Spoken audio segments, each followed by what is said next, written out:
those people from Pakistan. If Pakistan was to put them to trial, Pakistan should they do their trial in Pakistan, and we will not be demanding them naturally. Why? Because if they supposedly demand those people, they have to come up with evidence. And if they come up with evidence as pickles, then I guess they should taste some pickles too. Even some kangaroo courts would not be convicting anybody on pickles and toothpaste and toothbrushes, for God's sake. No. The best favorite is the tissue paper and the floor cleaning brush. And floor cleaning brush. Probably that's the most incriminating evidence against the terrorists. The floor cleaning brush made in Pakistan.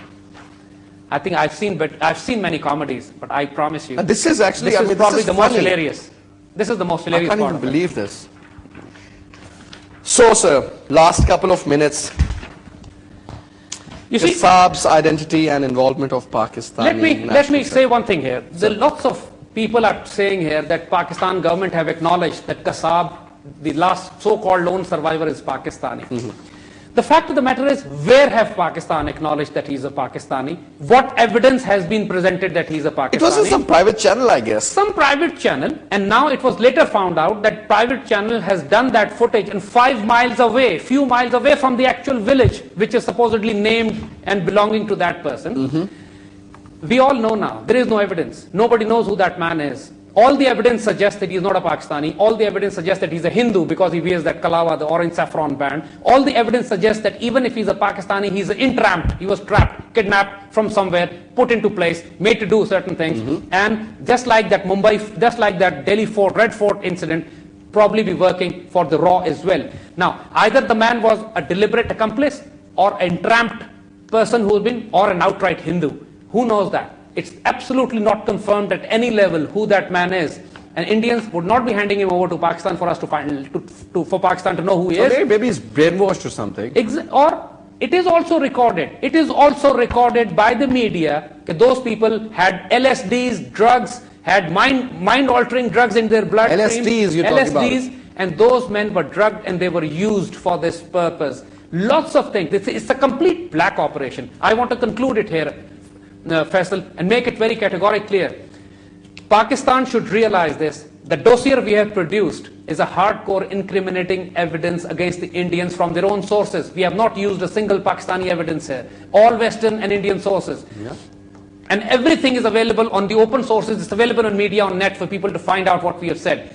It's enough. We have had enough from India. They should lay off now. Stop this nonsense of blaming Pakistan for Mumbai attacks. Because Pakistani armed forces are deployed, our air force is in constant air patrol, our navy is ready to face them off, and if they, on the pretext of this false context of Mumbai, try to invade Pakistan, the world will see a holocaust of a nuclear exchange. The threat of war still exists. India is now waiting for the Americans, for the Obama to take charge, for the Americans to deploy in Afghanistan, and then they will try to squeeze Pakistan from both sides. This was a black op for a purpose. The purpose has not served yet, and they have not given up. They want to attack Pakistan just as a delaying tactic, basically. Is that one last question, Zaid? I totally understand and I totally agree with you or what you've said.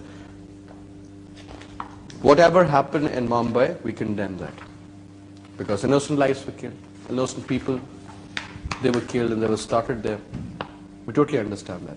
Whosoever was behind, we have tried to give our point of view on that. Conclusion. Who gained and who lost? You see, this is the ultimate question, because whenever a countries do something, or nations or states do something, they always calculate who gains, who loses. The fact of the matter is that Pakistan is going through a transition political process. We have an extremely weak and unstable government in Pakistan, which is still not sure of its survival. We have an economic crisis in Pakistan. We've got a massive terrorism going on in Pakistan. The Pakistan army is confronting terrorists within its own boundaries. Pakistan's inter-services intelligence was already under pressure from global media campaigns to trying to declare it as a terrorist outfit. Do more mantra, we've been hearing it from the West all the time. Karzai has been saying that Pakistan, and even from Afghan side, Pakistan has been constantly being pushed to do something more on the terrorism. There are genuine and serious threats that Pakistan's nuclear program would be under attack, Pakistan would be under sanctions. Under all this environment, Pakistanis would be insane to conduct this kind of ridiculous operation in Mumbai, so the entire blame comes against Pakistan and Pakistan gets squeezed from all sides. On the other hand, the Indians stand to gain everything. They're hardliners, as we have said earlier. From their entire cadre of the fascists was being exposed by that police officer. So attention had to be diverted from that. That police officer had to be eliminated. The direction had to be done towards Pakistan. Pakistani groups had to be declared terrorist, ISI had to be declared terrorist, and a global nexus had to be created against Pakistan for a combined war on this state. So all those objectives serve the Zionists, not Pakistanis.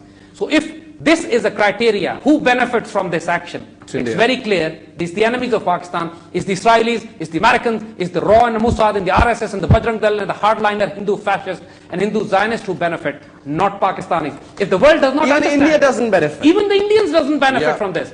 Because the fascists have hijacked the Indian society as well completely. And if the Pakistan and Indians go to war, the world should be very, very concerned, because this could get out of hand. If Americans think or Israelis think they can contain this war to a limited exchange or to a small theater, they are mistaken. The wars within India and Pakistan we are not Lebanon. Can totally get out of control. We are not Palestine, we are not Lebanon. Pakistanis are going to hit back with ruthless force and we'll give them bloody noses, not just bloody noses. Indians will start the war, but we will finish it, and we can guarantee you that now. Zaid Hamid, thank you very much for being with us in the show. Well, we have just reported. You decide. With this, we come to the end of our show. Thank you very much for watching us, and I guess you've enjoyed the show.